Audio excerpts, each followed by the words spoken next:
Hello students, so you are most welcome in today's video. So students, आज की video जिसके अंदर आज हम सीखेंगे जानेंगे गिलफोर्ड का त्रिआयामी सिद्धांत। ये आप सब के लिए बहुत इंपॉर्टेंट है बिकॉज इस वीडियो के माध्यम से मैं कंप्लीट आपको इसकी स्टडी कराने वाला हूँ और इस बात की मैं आपको गारंटी भी देता हूँ कि वीडियो जैसे ही ख़त्म होगी आपको वीडियो ख़त्म होते होते ये गिलफोर्ड की पूरी थ्योरी आपको लर्न हो जाएगी। ये मेरी गारंटी होगी अगर आपने थोड़ा सा इस पर अटेंशन दिया तो। ठीक है। सो सबसे पहले हम यह समझ लेते हैं कि ये जो आपका गिलफोर्ड का त्रिआयामी सिद्धांत है इसको किन किन नामों से हम जानते हैं। ठीक है, आपके एग्जाम में किस तरह से ये पूछा जा सकता है। सो इसे देखो, पहला तो मैंने आपको बताया गिलफोर्ड का त्रिआयामी सिद्धांत, ये आपका एक तरीका है। दूसरा आपका है गिलफोर्ड का बुद्धि का सिद्धांत, ये आपसे ऐसे ही पूछा जा सकता है। तीसरा आपका है गिलफोर्ड का सिद्धांत, ठीक है, जो अपने में है ही है। और चौथा आपका तरीका है गिलफोर्ड का त्रिविमीय सिद्धांत। ठीक है। सो आपके ये चार तरह से ये बेसिकली इस तरह से पूछा जा सकता है। और जो इंग्लिश मीडियम के स्टूडेंट्स अगर हम इस वीडियो को देख रहे हैं तो आपका वही है गिलफोर्ड थ्योरी ऑफ इंटेलिजेंस या JP Guilford theory, three dimensional theory of intelligence के नाम से आपका पूछा जा सकता है। अब रही बात, यह किन विद्यार्थियों के लिए, किन स्टूडेंट्स के लिए बहुत ज़्यादा इंपॉर्टेंट है। अगर आप क्लास 12 के साइकोलॉजी के स्टूडेंट्स हैं, मनोविज्ञान आपका विषय है, मनोविज्ञान आप पढ़ रहे हैं क्लास 12 में, तो निश्चित रूप से आपके लिए बहुत ज़्यादा वेरी इंपॉर्टेंट आपके लिए टॉपिक है। सी टैट के लिए प्रिपेयर कर रहे हैं, UP TET, MP TET, Bihar TET, DSSB के लिए प्रिपेयर कर रहे हैं जो बाय मिस्टेक सी हो गया है, चाइल्ड डेवलपमेंट के लिए अगर आप स्टडी कर रहे हैं, एज ए टीचर अगर आपने आपको प्रिपेयर कर रहे हैं, सो आपके लिए यह गिलफोर्ड का त्रिआयामी सिद्धांत मोस्ट इंपॉर्टेंट है स्टूडेंट्स। और यह पर्टिकुलर वीडियो मैंने काफ़ी इस पर मेहनत की है। आप जहाँ एक एक जो पिक्चर देख रहे हैं मैंने सेल्फ क्रिएट आपके लिए की है ताकि आपको अच्छे से समझ में आ जाए ये जो त्रिआयामी सिद्धांत है या जो त्रिविमीय सिद्धांत या थ्री डायमेंशनल जो आपकी थ्योरी ऑफ इंटेलिजेंस है। इंटेलिजेंस का मतलब आपकी बुद्धि हो गई और बुद्धि के तीन आयाम को बताया है गिलफोर्ड ने बेसिकली। वह तीन आयाम कौन कौन से हैं उससे पहले हम समझेंगे कि तीन आयाम होते क्या हैं, आयाम बेसिकली क्या होते हैं। ठीक है। सो आयाम का मतलब यहाँ पर डायमेंशन है। डायमेंशन को समझने के लिए आप अपने घर के कोने वाले हिस्से में आप जरा ऑब्जर्व करेंगे, बेसिकली जो इंडिया के जो घर होते हैं वो खासकर या तो घनाभाकार जो आपका डब्बा होता है उसके जैसे होते हैं, या तो क्यूबिकल जो आपकी डाई होती है उसके जैसे होते हैं, मतलब same length breadth and height उसकी जब सेम रखी जाती है तो मोस्टली आपकी घनाभाकार होती है जो मैंने बॉक्स यहाँ पर बनाया है। ठीक। तो घर के जब कोने वाले हिस्से में देखेंगे तो आपको तीन पृष्ठ दिखाई देंगे, है ना, और तीन आपको लीनियर अप्रोच दिखेगा। लीनियर अप्रोच का यूज़ करेंगे तो आप देखो एक लाइन आपको यहाँ पर, दूसरा आपको यहाँ पर, तीसरा आपको यहाँ पर दिखता है जो मैंने आपको ऐसे बेटर बना रखा है। ठीक। सो ये जो रेड वाला और पर्पल वाला है ये मिलकर के आपका एक यहाँ पर पृष्ठ दे रहे हैं, मतलब एक आपको यहाँ पर प्रॉपर एक सरफेस मिलेगा, एक पृष्ठ मिलेगा। और जो ग्रीन वाला है, रेड वाला है, दोनों मिलकर के अगला आपको पृष्ठ देंगे, मतलब दूसरे पृष्ठ की बात कर रहा हूँ मैं। और उसके बाद ग्रीन और जो आपका पर्पल है ये दोनों आपको मिला करके ये तीसरे पृष्ठ देंगे। मतलब इस तरह से तीन आयाम आपके होंगे। इस तरह से आप कह सकते हैं बुद्धि की यही तीन आयाम है। अब तीन आयाम ये वाले कहने का मतलब ये पृष्ठ नहीं है, वह क्या है मैं उसको डिटेल में आपको समझाता हूँ। लेकिन उसको जो तीन आयाम है बेसिकली, आप तीन आयाम तो समझ चुके हैं, तीन आयाम बेसिकली होता क्या है, राइट। सो चलते हैं। सो स्टूडेंट्स, यहाँ पर आप देखेंगे बुद्धि का त्रिआयाम सिद्धांत, या कई बार देखो गिलफोर्ड का न कह के आपसे ऐसे पूछेगा बुद्धि का त्रिआयाम सिद्धांत। हाँ, तो इसे मत भूलना, ऐसे भी पूछा जा सकता है, मतलब सेम क्वेश्चन को बहुत तरह से, लेकिन यहाँ पर मैं आपको वो तरीका बता रहा हूँ जिससे आपको डेफिनेटली ये चीज़ें याद रहेंगी। सो जेपी गिलफोर्ड ने बेसिकली जो है काफ़ी प्रयास किया और उन्होंने अकेले नहीं, उनके सहयोगी साथी भी उनके साथ लगे रहे और अपने प्रयासों के बदौलत उन्होंने हमें 1967 में बुद्धि संरचना का एक व्याख्या प्रस्तुत करते हुए हमें अपना उन्होंने सिद्धांत दिया। ठीक है। कब दिया? 1967 में। ये जो बाकी डेट है वो उनके प्रयासों की डेट है, मतलब वो भी अपने में इंपॉर्टेंट है, लेकिन आपका 1967 अगर आपसे पूछा जाए कि यह जो त्रिआयाम सिद्धांत है गिलफोर्ड का कब आया तो 1967 आप लिखेंगे। ठीक है। अच्छा, उसके बाद गिलफोर्ड का यह बुद्धि संरचना सिद्धांत त्रिविमीय बौद्धिक मॉडल के रूप में जाना जाता है, आप जैसा कि जानते हैं। उन्होंने बुद्धि कारक को तीन श्रेणियों में बांटा है, वो भी आप समझ चुके हैं। वो कौन कौन सी श्रेणी है मैं आपको अच्छे से समझाऊंगा, उसके लिए बिल्कुल आप तसल्ली रखें। अर्थात मानसिक योग्यता को तीन विमाओं डायमेंशंस में बांटा है उन्होंने। ठीक है। उन्होंने ये कहा कि अपनी जो मानसिक योग्यता है उसके तीन डायमेंशंस, उसकी तीन विमा है, तीन क्षेत्र हैं उसकी।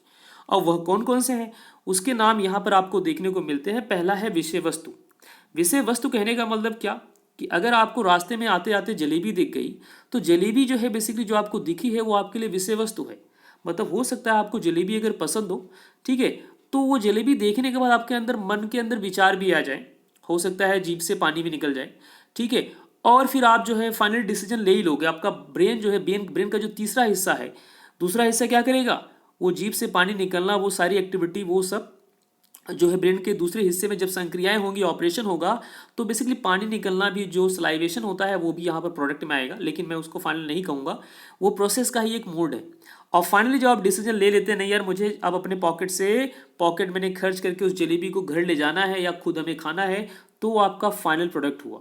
तो यहाँ पर तीन बेसिक अलग अलग मतलब उसमें हिस्से में आपको दिखाई दे रहा है। पहला जो विषय वस्तु है वो आपका पहला बीमा या पहला डायमेंशन है ना, या पहला आयाम है। दूसरा आपका जो यहाँ पर संक्रिया है वो आपका द्वितीय आयाम है, ठीक है, सेकंड वाला ऑपरेशन जो है। और तीसरा जो आपका प्रोडक्ट्स है, दैट्स मीन उत्पाद, जो अल्टीमेट जो रिजल्ट मेरा है, जलेबी आप अपने घर ले गए, वो आपका तीसरा रिजल्ट है, ठीक है। आगे चलते हैं स्टूडेंट्स। सो आगे आप चलेंगे, यहाँ देखेंगे कुछ और इंपॉर्टेंट बातें आपको मिलेंगी कि आयाम तो तीन है, लेकिन तत्व उसके कितने बन गए, तत्व उसके तो बहुत सारे इन्होंने बना रखे हैं।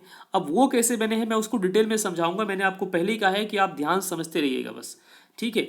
सो यहाँ पर कारक विश्लेषण, मतलब जेपी गिलफोर्ड ने इन तत्वों को, मतलब अपनी थ्योरी को देने के बाद उन्होंने काफ़ी डिस्कशन, काफ़ी उस पर एनालिसिस किया। उन्होंने फैक्टर एनालिसिस करने के बाद, मतलब कारक विश्लेषण हमें बुद्धि की ये तीन आयाम या विमाएं के रूप में हमें दिया है। पहला जो है, पहले के अंतर्गत 120 तत्व आए, और वो 120 तत्व क्या है, उन्हें 120 तत्वों में कारक विश्लेषण के माध्यम से उन्होंने 120 तत्वों में वर्गीकृत किया था। किसको, बुद्धि को। कैसे, वो यहाँ पर ऐसे आपको देखने को मिल रहा है। बेसिकली ये 5 4 6 मैंने जो लिखा है वो आपका थोड़ा सा ऑर्डर मिसप्लेस हो गया है, वो बेसिकली होना चाहिए 4 × 5 × 6। अब ये क्या होता है, ये मैथमेटिकल मल्टीप्लिकेशन है, ये गुना इसे हिंदी में आप कहेंगे। तो ये 4 × 5 आपका एक 20 होगा, और 20 को 6 से 120 होगा स्टूडेंट्स।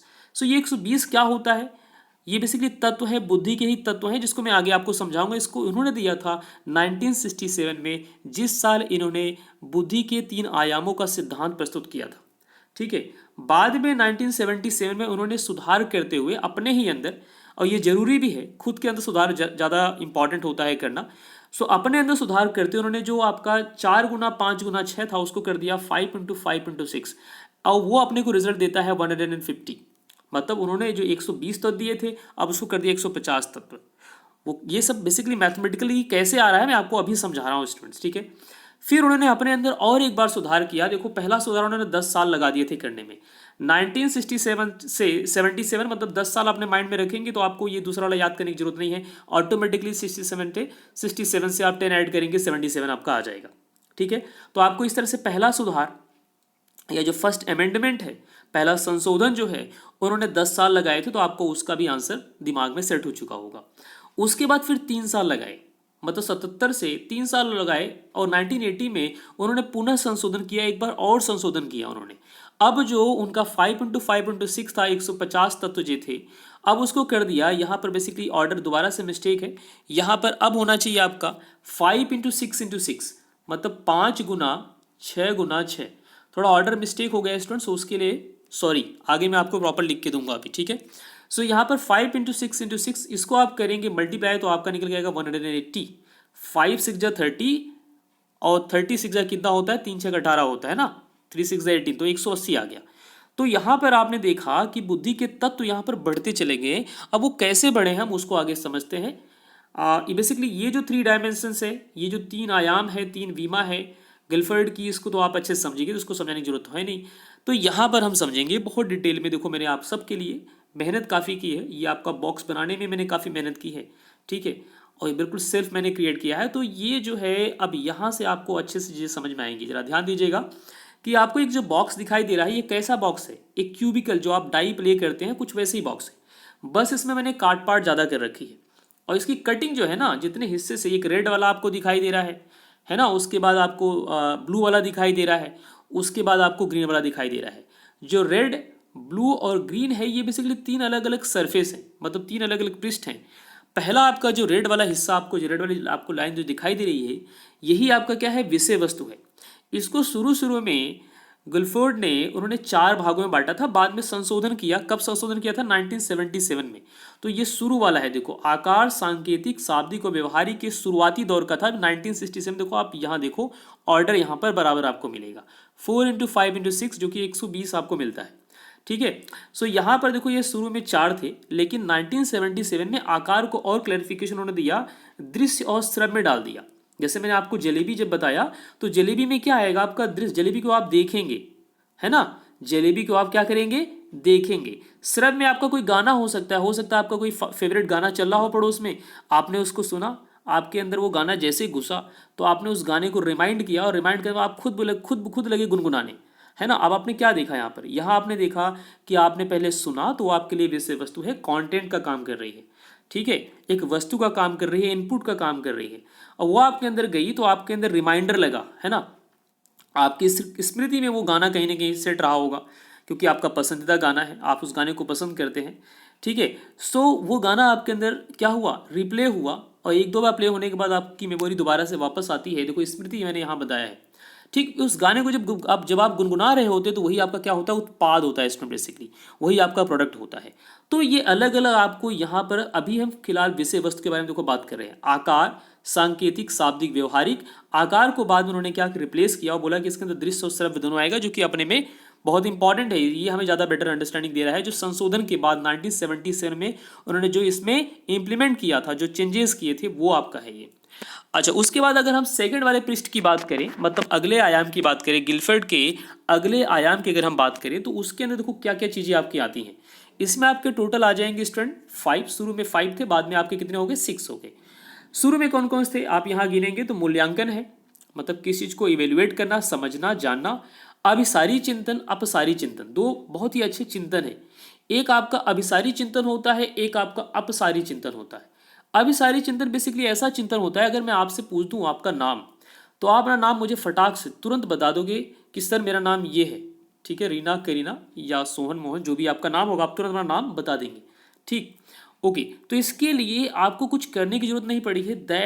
जस्ट आपने नाम, मतलब मेरे क्वेश्चन को सुना, इनपुट आपने लिया और आउटपुट दिया, है ना। प्रोसेस करने की ज़्यादा जरूरत नहीं है, बिकॉज वो आपका नाम जो है ना, आपको आपके घरों ने इतना रटा दिया है, आपको याद हो चुका है आप अपना खुद का नाम, तो वो स्मृति के अंदर है, मतलब मेमोरी के अंदर ऑलरेडी है, आपने तुरंत मुझे रिजल्ट दिया।